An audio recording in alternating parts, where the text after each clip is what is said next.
Thanks for joining us at the Business Growth Cafe, where each week we select from a menu of topics for a focused discussion with an industry expert to provide insights that can impact your business's growth. With your host, Angelo Ponzi. I am Angelo Ponzi, your host here at the Business Growth Cafe, and thank you for stopping by. I'm excited about today's episode. I'm actually having one of my guests. I think it's been maybe his fourth time on the show, and I'm excited to bring him back. Now, when you think about sales and marketing, yes, we're going to be talking about sales and marketing today, or is it really marketing and sales? I guess depending on who you're talking to, how we might prioritize those words. But both of them, regardless of how you start off with sales or marketing or sales, it is a dynamic duo, right? They have to work together. Now, so many times over the years, I've heard companies talk about how sales and marketing are fighting and having, disagreements, I'll call it, about how to approach messaging or how to approach sales processes or what to do about leads, right? Leads, are they good leads? Are they bad leads? What are we going to do with all these leads? But let's step back from all of that and looking at the relationship between the two. I mean, think about dynamic duos, right? Well, of course, Batman and Robin come to mind, but we're not talking about that. Think about Sonny and Cher, Simon and Garfunkel, Brooks and Dunn, Dan and Shay, Loggins and Messina, and certainly Hall and Oates. Just a few of the many dynamic duos when you think about doing something fantastic in the marketplace and building your business. Right? Sales and marketing have to work together. Marketing has to work to define where you're going to sell. Where are the market opportunities? How do you differentiate from your competition? What is that messaging that sales can help deliver to really drive that home, close those deals, and drive revenue and growth and profitability?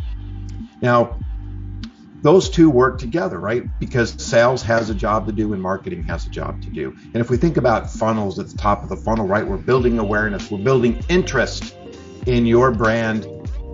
And at some point in time, as we build that, it creates those opportunities now for sales to focus as opposed to going out and just beating the bushes and trying to drum up business. That way, marketing can really help pave the way at the top of that funnel. Now, there's a lot of different aspects to sales and marketing, and we're going to get into some of those today with my guest, Rich Cocuzzo. He is the founder and the president of Sales Velocity Advisors. Now, if you listen to the show, you know Rich has been here before, and as a matter of fact, we've had some great conversations over the years. I think he's been on the show, like I said, maybe 4 times over the last 3 years since I've been in existence on the Business Growth Cafe. And so I'm really excited about this because Rich focuses on building high-performance sales teams. Now, some of that is building the processes, if you will. Some of that is helping to identify the right people. So I'm not going to steal the thunder of the conversation that's going to come up. I want you to hang on, sit back, as I like to say, get that notebook out, get your tape recorder. There's going to be some great nuggets in this conversation, I am sure. So I'll be right back with Rich Cocuzzo. At Kraft, our team of marketers provide consulting, interim, fractional, and leadership services, focusing on the strategic and analytical side of marketing, and we take a holistic view to drive business growth. We are marketing architects. We use research to gather the necessary insights from your customers, prospects, competition, and the market to develop fact-based approaches to building effective and efficient growth plans. We call them marketing blueprints. Companies work with us when they need to launch, scale, or even pivot their business. By understanding how your company is positioned and perceived in the marketplace, we can help craft your messaging to be more relevant to your customers based on their needs, wants, motivations, and behaviors to ensure your marketing investment is optimized. After all, you wouldn't build a house without a blueprint, so why are you building your business without one? To learn more, visit craftmarketingarchitects.com. As I mentioned, I have Rich Cocuzzo, the president and founder of Sales Velocity Advisors. They focus on building high-performance sales teams. Rich, welcome back to the Business Growth Cafe. Angelo, thank you so much. It's a pleasure to be back. It seems like it's been forever since we were together in the cafe. Yeah, you know what? It has been, but it hasn't been because I've actually re-released some of our episodes previous. I think we've done 3. This might be 4 now, maybe even 5. We did a P4 one at one point in time, but I re-released one about August, I think, our second or third one that we did together, and had some great responses. I was looking up the stats the other day, and I've done 58 shows or something like that. And that particular show, maybe because I re-released it, is in the top 6 of all shows. So there we go. I guess we're entertaining to the listeners. Yeah, we're something anyway, for sure. Yeah. Hopefully informative too, right? Yeah. Exactly. So let's assume we have some new listeners this time around. So why don't you take a few minutes and tell the audience about yourself and your business? Sure, thank you. So my company is Sales Velocity Advisors, and we help companies build and lead high performance sales teams. And we really do it in 2 ways. One is traditional consulting, where you come in, you assess what they're doing, identify any gaps, and then give a recommendation, a roadmap, if you will, on the path forward. In some cases, the client is satisfied with that and they want to DIY the implementation on the recommendation, and you're done. Hopefully they're happy and you've added some value. And then in many cases, though, they opt to engage me in more of a fractional ongoing relationship where you're helping implement the changes that were recommended. So consulting and fractional, helping build high performance sales teams. Great, thank you. And for those of you that have listened to the previous shows, or certainly listened to me talk about the symbiotic relationship between sales and marketing, not always the case, but Rich and I have worked together with quite a few clients over the last several years. We've actually met, is it 3 years or 4 years ago that we originally met? I think it's at least it's going into, I think I might be going into 3.5, almost 4 years. Almost 4 years. Well, And we're still here, still talking. Sales and marketing can get along, everybody. So I want to break today down into kind of 2 sections. One for about you as a business owner, and then the others we'll talk about some clients, not specific clients necessarily, but kind of what we see from our perspective of sales and marketing and kind of in the coming year and some of the challenges. So my first question then really for you is, we've gone through COVID, whether we're out or not kind of depends on listening to the news today. I'm not sure we're out of it yet. But what has been your biggest challenge in growing your business over the last couple of years? And then the part 2 of that is, what do you see as your biggest challenge as we head into the new year? Sure. No, great question. For me, the single biggest challenge was when I started, because I was coming out of corporate America, having spent 25 plus years at FedEx in a variety of sales and sales leadership roles. So I was coming out of corporate America, starting my own business, chasing that entrepreneurial dream. And I totally underestimated how challenging that would be. And it's not because I didn't have the sales and sales leadership experience and expertise. It was being able to connect with a small business owner, in many cases a family-owned business, and really paint that picture of how I can help, right? Mm-hmm. Because what they saw was somebody that, you seem credible and capable, but you're a suit. You're coming from corporate, and we're a $20, $30 million third generation family-owned business. How can you help us?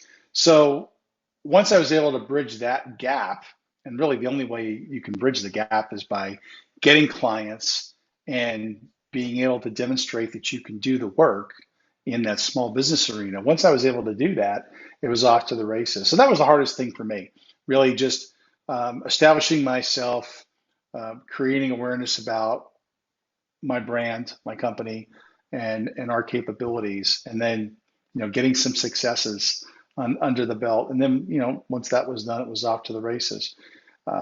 So that's the prior challenge. It was the second part of the question, challenges going into 22? Going into 2022. This is an interesting time. For many companies, 21 was fabulous. And it was fabulous because the comparison to 20 was quite good, right? I mean, so many businesses were impacted negatively when COVID hit, lockdowns around the world, right? And so business really suffered. So while many companies missed the mark in 20, there's a lot of companies that exceeded the mark in 21. And then the question becomes going into the new year, all right, well, what can we expect?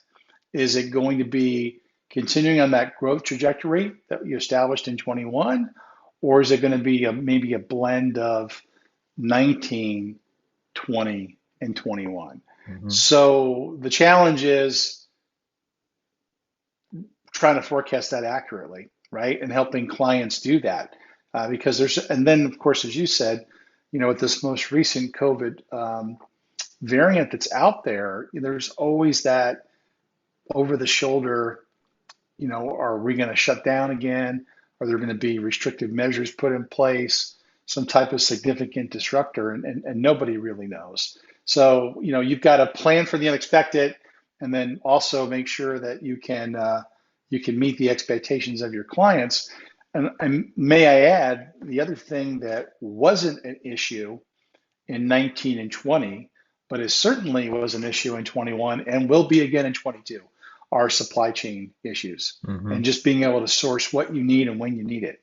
I mean, that has in and of itself, in some ways, tamped down on the growth that could have been achieved this year. So it's hard. It's really hard to forecast. And I'll add one more thing. It's not about just growing revenue, it's growing quality revenue, right? Revenue that really drives the bottom line profitability. So while there's a lot of companies that are up significantly year over year in terms of revenue, they're also up in some cases significantly year over year with cost. So I really think the opportunity and the challenge going into 22 is accurate forecasting, but also having an eye on quality of revenue and massaging that, which sales and marketing, that's what they do. Right. It's one of the interesting things. Now, we have a mutual client that has been impacted by their suppliers. They're a manufacturing rep organization, and the products that they represent are now impacted by supply chain. So there's just this trickle. So they're impacted. They're getting price increases. Their customers are now impacted in the schedule. So supply chain is going to be something that everybody has to worry about. I've talked to a couple supply chain experts, and they're still predicting this is going to at least the end of third quarter, fourth quarter of next year, if it even goes into 2023. So that's certainly an area. And one of the things that for me as a marketer is market research, and that's part of that. How do you judge the market? How do you understand the pains of your customers? What are their challenges, and certainly how you service them? And I found that in 2021, market research for me really took a big pop. That coming out of 20, people really needed to know and understand. I've seen it calm down a bit, but I think that's a strategic mistake by not keeping your finger on the pulse of the market and your customers. To your point, to help forecast. How do you forecast your sales to a channel if you're not talking to the people in the channel? So I think that's one of the bigger challenges that I see as a marketer, and certainly impacting sales and marketing as we go along. But one of the ones you didn't mention, and I know you're involved in this, is people. That a lot of my clients, and I'm sure some of your clients as well, and some of our mutual clients are struggling to get the right people, find people to fill the jobs. And I think this great resignation, a lot of that is going to continue to impact. How far that goes, I don't know. Any thoughts on that? You're 100% correct. So if you think about it, there's constraints, some artificial, but there's constraints in terms of supplies and of resources. And I look at people as a resource, right? As an asset.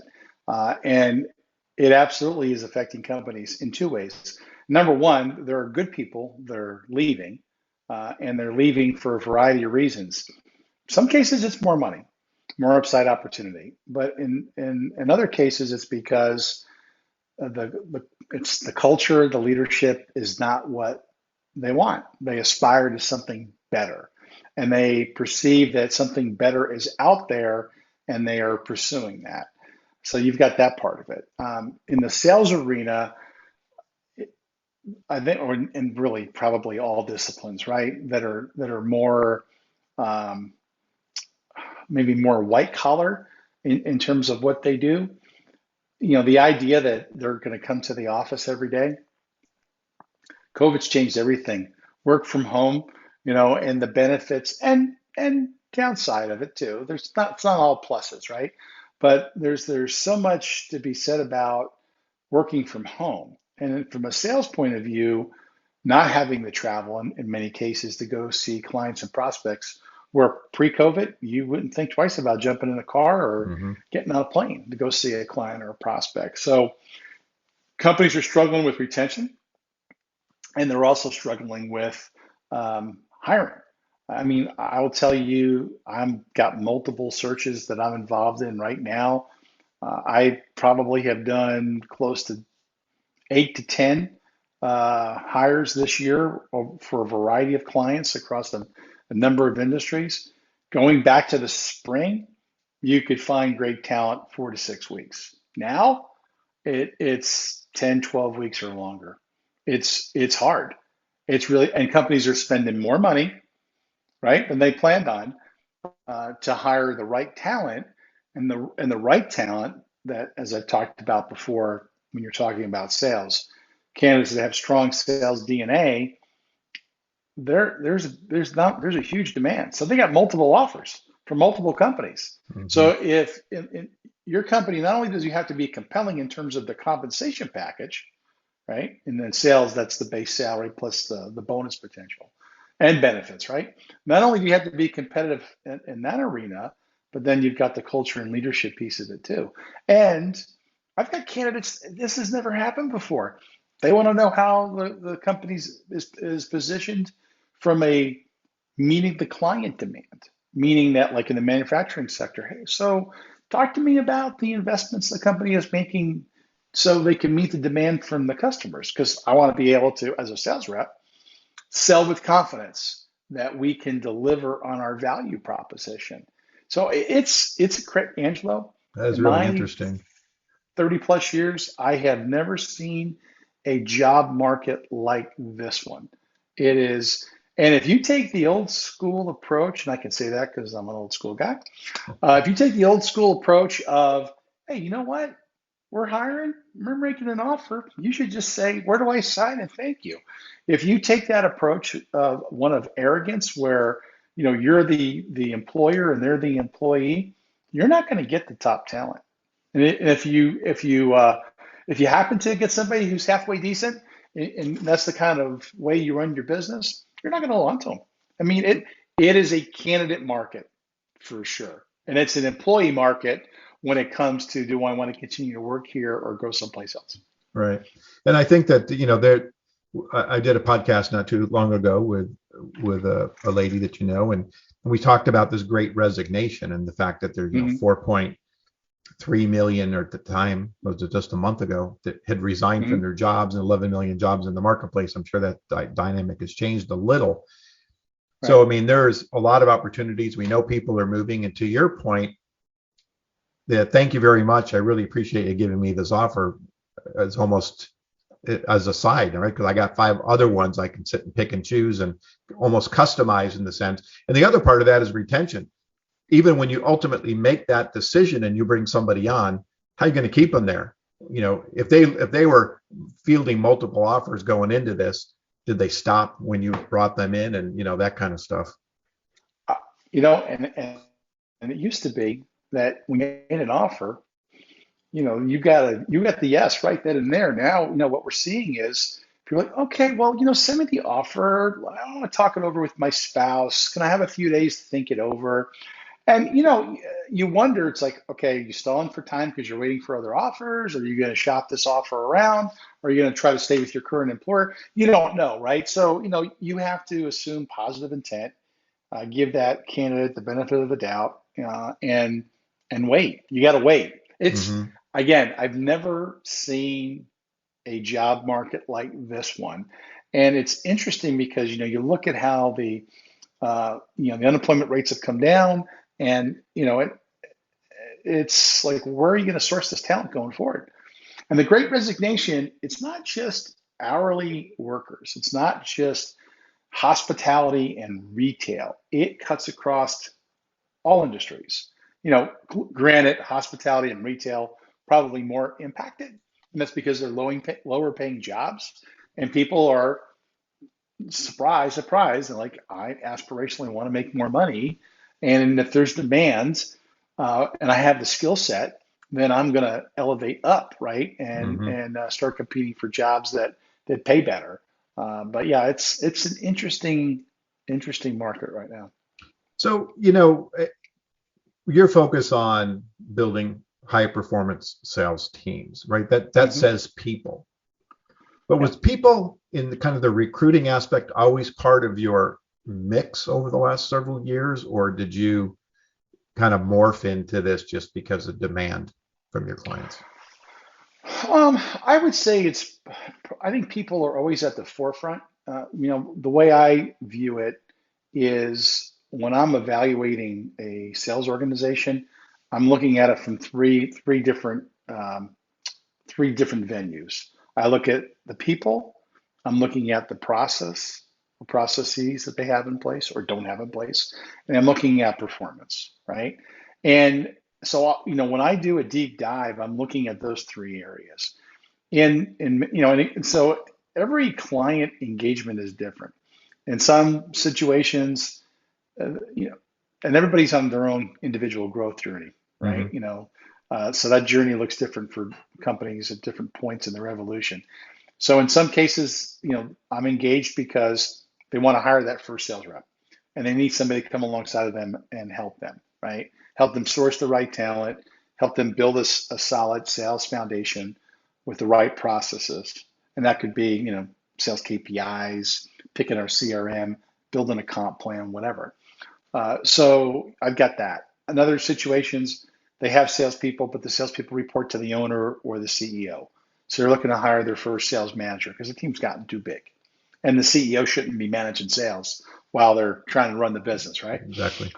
So you have that. And then there's other situations where there's an existing team in place, managers and employees on the sales side, but they want to grow. Maybe they're expanding from being a regional player to a national player, or national to global, and they've got to scale quickly. And we just got done talking about how that can be challenging in a market like this. So those are typical situations where I'll be brought in to help, on the growth journey. But then the other example I would give is, there's an existing team, and the team is doing okay, but it's just okay. It's like one of those commercials. I don't know if it's a credit card commercial or whatever, right? These different vignettes, and it's like, it's okay. Yeah, your heart surgeon. Yeah, he's okay. Or, how great is the food here, to the server? It's okay, right? And so when you have owners and CEOs, and when they look at the team, their sales team or their sales leadership team, and like, what do you think? How would you evaluate them? And they're like, they're okay, right? And then, so nobody wants to be an okay. Most Right. businesses have aspirations to be better, right? I think, as human beings, as business owners, aspirationally, you always want to get better. What can I do to sharpen the saw and get better? And so I get a lot of that. And my role on the people side is helping them evaluate their current team. Do they have the right people in the right roles? You know, you find very often sales leaders, right? Managers. Well, how'd you get promoted? I was the top rep. Okay, that's great. You're the top rep. Well, I would tell you, in most cases, the top rep at a company, any company, is strong ego drive, very competitive, needs to be number one, and they tend to be a lone wolf. They want to do Hmm. things their way. And that's great when you're the top rep. But when you're leading a team, what most of these top reps will do when they get promoted is they will sit down with the group that used to be their peers, and they kind of just puff their chest and they throw their shoulders back, and they're like, okay, well, hey, I'm running the show now, and I, I've been really successful. So let's just implement in each of your territories my approach for running the business, and you too can be as successful as me. So with that, what's the owner done? They've lost their top rep. The top reps come in there and alienated the most of the team, and they start to lose people. And then 6 months in, they're like, I don't understand this. I promoted my top rep, and now, I'm not growing. I'm shrinking. How'd that happen? I'm not saying that every top rep that gets promoted can't be successful in leadership. What I'm saying is there's specific attributes that you need, be it a sales rep or a sales leader, to be successful. So what I find with many clients is that people are misplaced. They're good people, and there could be another role for them in that company, but maybe it's not being a sales rep or it's not being a sales leader. Oh. And, I might be able to help diagnose that. Sure. Well, it's back to Jim Collins, right? Getting the right people on the bus, but not only on the bus, but in the right seat. It's funny. So over the last year, normally I'm not sourcing people like you, but in the last year, I've actually had two roles. One is to evaluate the people on staff, if there's in-house marketing people, determine if I can help elevate the leaders from a tactical approach or transactional to a leadership strategic position. And then I've also been involved in helping to shape, strategies for hiring and job descriptions and things like that. So I thought that's been very interesting in that need that people came to me for that. But I had to chuckle because you're talking about just okay. So I was at a restaurant in Arizona this past weekend, and I literally said to the young lady, so how is this, the menu item? She goes, it's just okay. I mean, she literally responded to that. I said, what about this one? She goes, that's okay too.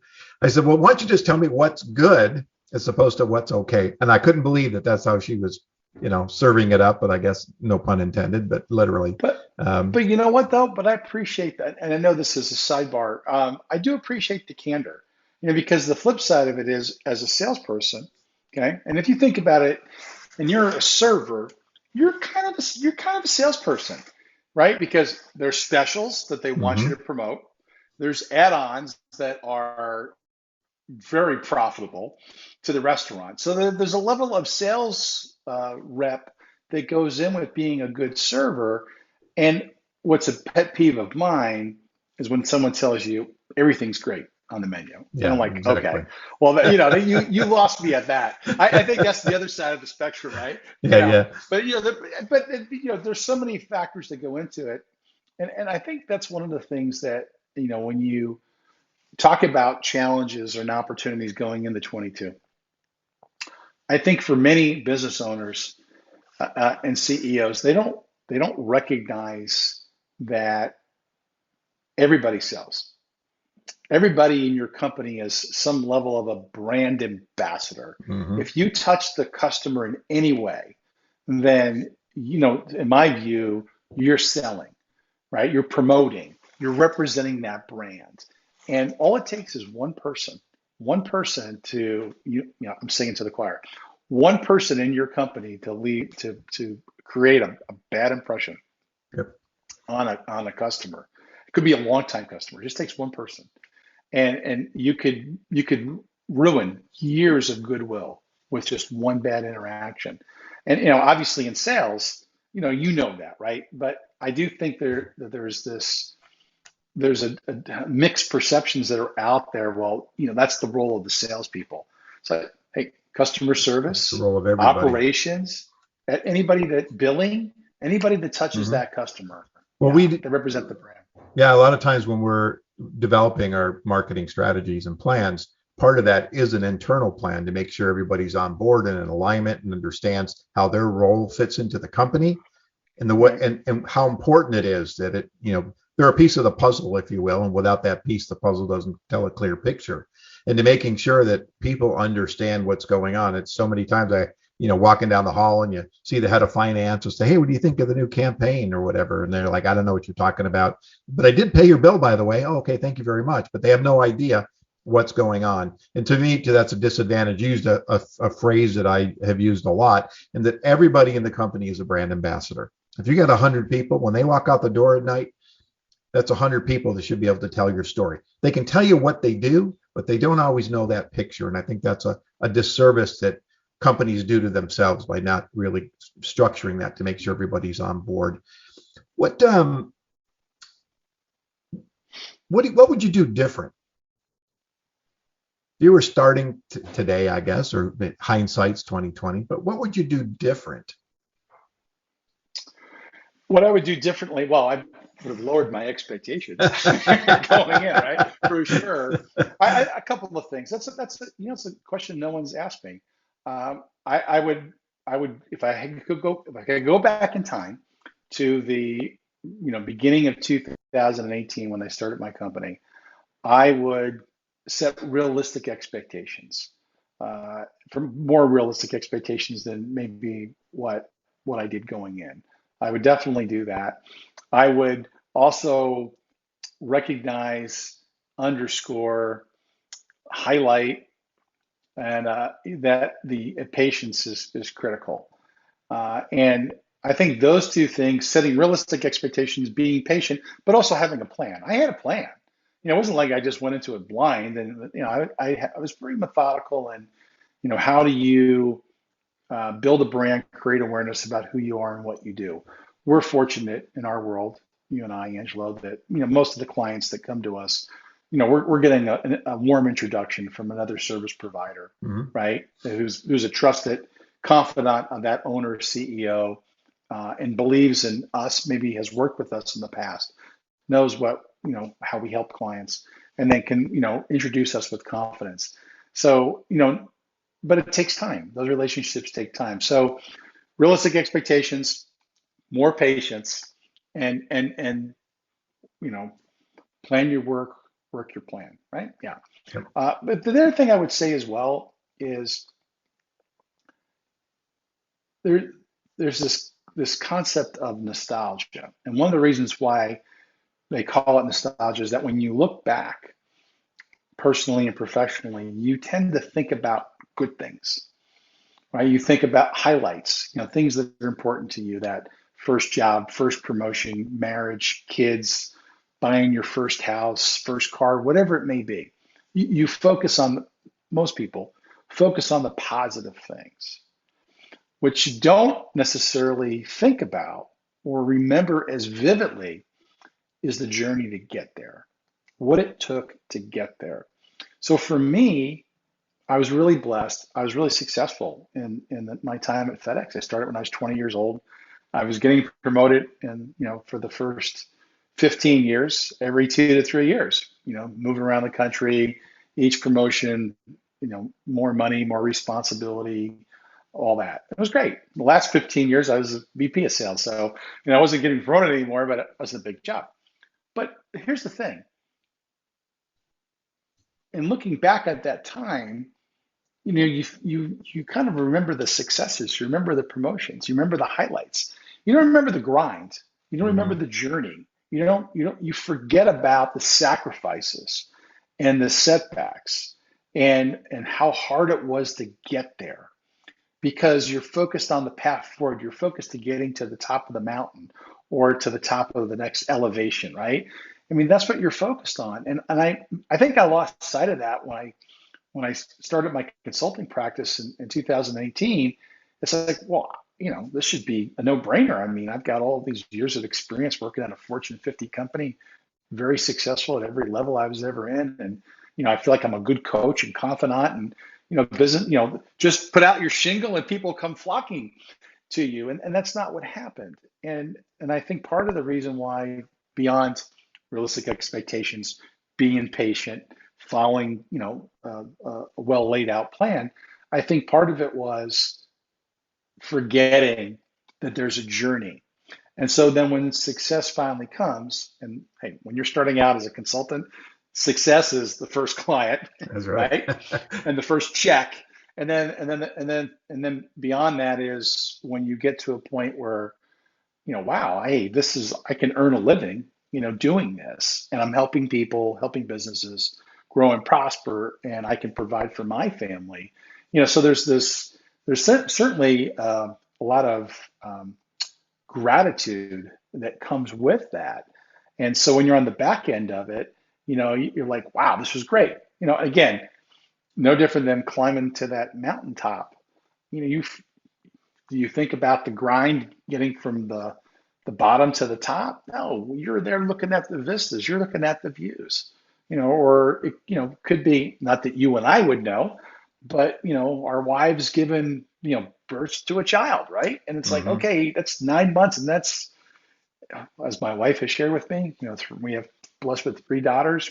I mean, it is a journey, and it is a grind, and it seems like it's never going to end. And then that baby shows up, and it's like, oh my gosh, this is great, and it was worth it. And literally, like 3 months, 6 months later, they're talking about having the next one. It's like, did you forget like how hard this was? It's not that they forget; that's in the rearview mirror. Right. Exactly. What's in front of you is the accomplishment, having the child, getting the promotion, getting the first client, whatever it may be. And so that's the thing that I think is really neat. And for anybody who's struggling, listen, consulting's not for everybody. And whatever your path is that you've chosen, if it's the right path for you, if you've got a good plan in place, and you have the ability to stay the course and be resilient and be patient and do the right things, success will come. But it takes time. It just does. But when it comes, though, it's so satisfying. And that was Kobe Bryant's thing, right? You gotta love the grind. You gotta love the day to day. You gotta love coming to practice and going to the gym and doing things that other people just don't want to do. That's part of being successful. It doesn't happen by accident. It is. It is. It's a day to day, every day, one step forward, Mhm. and recognizing the good, the bad. You learn from your mistakes as much as you learn from your successes, because what got you to one client doesn't necessarily get you to the next. So it's making sure that you're constantly implementing those plans or efforts that you can capitalize on, whether it's awareness building or referrals or just networking, and marketing yourself to make sure that you're constantly out there, because there is a little bit of out of sight, out of mind. We have a group of, people that we network with, and there's those kind of close in referral partners, and there's the next level out.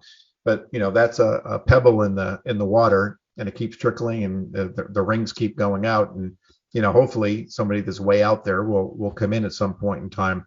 Which actually leads me to another question: is how do you market yourself? I mean, we talked earlier, right? You didn't hang a shingle up on the wall and say, "Hey, I'm here," right? So there's an effort. It's back to that grind, the grind to get there. And I know from my own, when I started this in 2014, it's a very different company today than it was in 2014.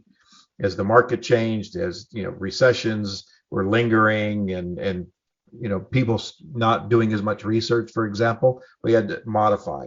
There was always a process, and I moved up the chain, to do more of the fractional work than focus more on research. And research became a arrow in my quiver versus the entire arsenal. And so we have to move and adapt as the markets change and the types of clients and things that you do for them. Yeah, no, for sure. Every year is different. Um, that much I can tell you. And you do need to take time to reflect on the client engagements when you're a consultant, right? What the needs are. Like, for example, we talked about earlier, hiring has been at the forefront of 2021, and I anticipate it probably will be very prominent in 2022 as well. But this is no different. So you have to take stock of the year that was, and we're coming to the end of this year. It's a good time to do that. Take stock of the year that was, think about the client engagements, and where you're spending your time, And then, perhaps you need to adjust accordingly. For me, a couple of things. One was joining some really key networking groups, like Provisors that I know you're in, and Vistage. I'm in a trusted advisors group at Vistage. So both of those have been very beneficial. I'm also in a Christian business group called Fusion Leaders, which is not really focused on commerce or business development. It's more about fellowship, but that's been very worthwhile and very gratifying to be part of that group. So all these groups, what they have in common is people that you're rubbing elbows with are typically serving the small business community, which really helps from that networking standpoint, right?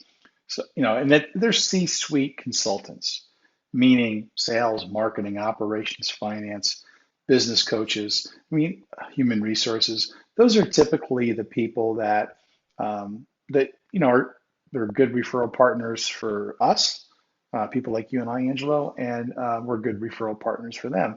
And understand, when I refer somebody to my client, I have to be absolutely stone cold positive that that person can bring value and is going to help my client, whatever their needs are.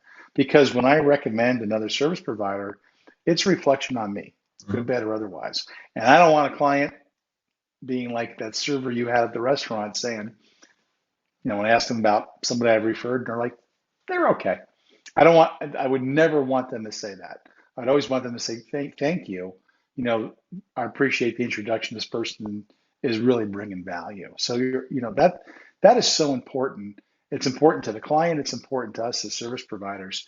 So yeah, first things first, promoting your brand, because most of the work that we get is through a warm introduction through other service providers. It's really, continuing to nurture that network. I'm a big believer in life and in business. It's all about relationships, and relationships are built one person at a time, and you have to nurture them. And there has to be a genuineness and authenticity that goes with it. So that absolutely is key. Beyond that, I do think some level of presence via social media. LinkedIn is a venue that we both leverage a lot. I know we both do videos, which just sharing expertise. That's all we're really doing. Best practices and expertise in those videos. But trust me, in the consulting world, as you know, heck, anywhere, right? Prospective clients are checking you out. They're going to your website, and they're going to your social media sites, and they're looking to validate. And validation works two ways, maybe three. Validate that you're not the right person to help them, which is what you don't want. You are the right person to help them, or the middle ground, which is, I don't know. And I always want it to be right in the middle, meaning that I want to validate that I'm the right person to help them, or at least somebody that it's worth investing, time to really vet me and determine if I could be the right service provider for them. So, that people can refer you all day long. A client will write down your name, but they're going to go check you out in most cases. They will check you out before they talk to you, and or after they talk to you before they make a buying decision. They absolutely will do some research. Well, and, that's Go ahead. I was going to add one more thing. What's great about this is when I'm working with sales teams for different clients, I share these experiences with them. I'll talk about how, what I'm seeing in my own business and what I'm doing in my own business, because you never want to be the guy, if you're going to preach marketing best practices, right? Or be an advocate for best practices for marketing. And I'm going to do the same thing for sales. Then we need to be doing the things in our own businesses that we tell our clients to do. Yeah, exactly. That's always interesting when you talk to somebody, they're actually not doing the things that we tell our clients to do, and that's the important aspect. And I think that having that presence, there's a lot of stats that came out over the last couple of years about, especially in the B2B world, clients, companies are going right to the internet, they're checking you out on the website, I just had a referral actually from someone that I met probably maybe 6 months ago in Provisors, a coach, and he referred me in. And literally within 10 minutes of him saying, I'm going to introduce you, I could see all the pings coming out of Pennsylvania where this client is. And they looked at the site. My new site, as you know, I rebranded from the Ponzi Group to Craft Marketing Architects. So they were hitting that site. And we actually just had our first introductory call just prior to hopping on this podcast. So there is a process to it, right? That they have to understand and feel that you can provide the solution or provide the guidance, and then they need to have those conversations. So, so from a marketing standpoint, to all you listeners out there, you can't just, regardless whether you're in sales or marketing or operations, whatever else you're doing, a lot of the things that we've been talking about here today, having a strong network, but being out there, being present, we all like working from home office now, but you can't hibernate and never get out there and meet people or have conversations. Because that's who your network is. But you also have to have a strong presence in social media as well. We're kind of starting to run out of time a little bit. This always seems to go so quick when we're talking. Let's flip it to clients for a second. I mean, I think a lot of the things that we're talking about really translates to the companies that we deal with as well. Having an understanding of the marketplace, understanding their customers, right? Understanding that if they're having supply chain issues, that they have to make sure they're communicating that. Really digging in. One of the things that I do a lot in my practice is I interview my clients' customers. And it's always very telling going in, they love us, we're great and wonderful. And then you talk to the customers and you're finding out different things that maybe aren't so wonderful. Could be about the product, could be about customer service. So there's a real dynamic in understanding the market in which you compete and those customers and prospects. And I think for everything I recommend is, whether it's on a big scale or a small scale, is we have to understand that, because it really does start to shape everything else, whether it's brand positioning or messaging, which is going to help drive in sales efforts and things like that. I mean, to me, that's one of the keys that we preached a lot early in 2021 and 20, and I think it's going to be a real strong push again for clients to really get out there and understand and not just throw dollars against tactics. No, agreed. And as you know, I've had an opportunity to be part of that journey with a number of clients where they do market research, with people like yourself. And it's always fascinating to me, because I do think most clients are probably realistic in as far as how they believe that they're viewed by their customers. But when you get the feedback and you read some of the verbatims, and I'm there for the readout sessions, right? And so it's like, in some cases it validates things that I've been telling them, gaps that need to be addressed. Mm-hmm. In other cases, it perhaps demonstrate that the sales team, right, being sales specific, is actually doing a pretty good job. It's being that brand ambassador and representing the company in a good manner. But yeah, no, I agree with you. You absolutely. I don't know what the cadence is for how often you should do it. I'm sure you could speak to that, but nothing takes the place of getting third-party feedback from your customers. You could ask the question all day long as the service provider or product provider, but when a third party does it, that client will just be in many cases, be very, very candid, good and bad. And you need that. You really it's not only asking for feedback and doing it somewhat of a regular basis, but also taking what you've heard and acting on it as appropriate. Maybe not all of it, but look for commonality, right? What are the top 3 things that your customers like, and the top 3 things they wish you were doing a better job of? And then, you need to adjust accordingly. But I think that's in structuring that is important, right? It isn't a one size fits all. I mean, recently I did one in the ERP world, and we were trying to understand, how people make a selection in that product category. So while we did talk about messaging, there was a lot of getting the ranking, because that structures messaging. If it's, ABC and the client's, pitching EFG all the time, then the messages are wrong, right? So we understand that. In the one I had today, for example, interviewing is like, I love the product. It's great. It's really saved me all this time and energy and blah, blah, blah. Well, how's customer service? Well, actually, I had some problems there. Now, if I had just taken, how do you like the product? It's a 10. But now we got customer service. They're not responsive. It takes me time. And so, like, one of the things I discovered with this particular client, if the client's a big client, there's a lot of energy put towards that. But if you're on the smaller side, they're not responsive. It takes time. They're not, follow through is bad. And so, that's something that now we've identified, that we can put some programs in place to try to address some of that. But if you don't go out and have conversations and talk to the market, you'll just never know those things.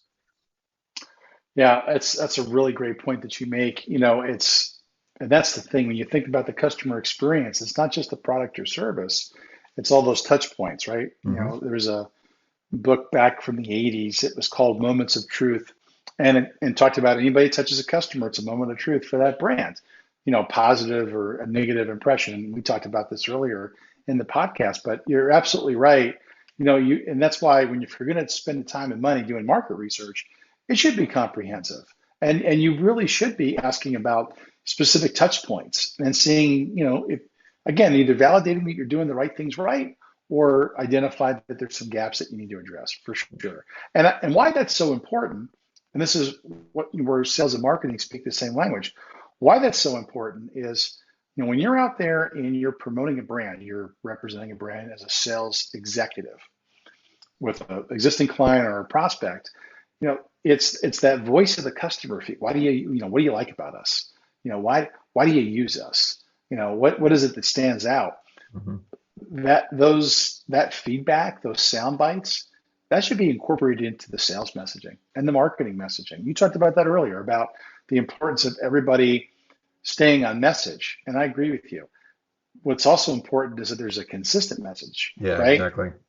From the website to the customer service person to the salesperson, you want to be able to articulate what are those key value drivers, and in the sense of the benefit to the customer, how this alleviates a pain point, mm-hmm. addresses a need, however you want to describe it. It's about what you do and what it does for them, as opposed to what you do. Yeah. Right, and that's that customer-centric approach versus a product or company-centric, right? I can't speak to your pain if I don't know what that pain is. Right. And so you made a point, and we didn't touch on it, but it is true. It's about consistency of voice and message, not just what the message is. And if you got to have alignment, making sure everybody's marching in the same direction, so to speak.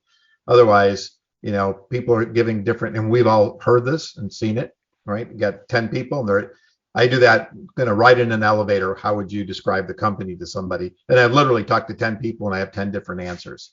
And these are people that are interfacing with customers. So right there, it just creates a problem. But again, if you don't ask that of the customer and to try to understand their perception, so there's a customer perception, there's the internal perception, and then we need to bring alignment to create whatever the right one happens to be. Well, to that point, I mentioned this earlier. You asked me, hey, introduce yourself, talk about your business. What do you do? And my response was, I help companies build and lead high-performance sales teams. That's what I do. And then invariably, when you say that, well, tell me more. How do you do that? And then you get into the particulars of consulting versus fractional or whatever it might be. But, if you think about it, if you just say I'm a sales consultant or a marketing consultant, well, okay, great, you're a consultant. There's plenty of those people. No, I help companies build and lead high-performance sales teams. Well, that's a strong positioning too, because it helps differentiate you from, frankly, the gazillion other folks that are out there. And for me, it's even worse in the sense that people hear the word marketing and they just start thinking websites and digital campaigns, and that's kind of like complete opposite of what I do. So the marketing architects is a point of how to differentiate that. Well, Rich, this has been a great conversation, wonderful conversation as always. But as always, we run out of time, and so why don't you take a few minutes, tell the audience how they can get a hold of you, connect with you, all Sure. that good stuff? Well, you can. Thank you, Angelo. Again, thank you for having me on today. It's always a pleasure and a privilege to participate and be a guest in the Business Growth Cafe. So easiest way to connect with me is either through my website, just www.salesvelocityadvisors.com, or Rich Cocuzzo on LinkedIn. Either one, easiest way to get to me. And again, thanks for having me on the show today. Yeah, absolutely. Thank you again for being on the show and giving some great advice and tips and tricks and guidance to my listeners, and to hopefully a whole bunch of new folks out there that will want to meet you, and hopefully me as well. Rich, I want to thank you again for joining me here at the cafe today. Wow, some great information, some great exchanges, and I'm sure my listeners are going to benefit from this conversation today. Some great nuggets. We're here in December of 2021. We're coming in to the home stretch, looking at 2022.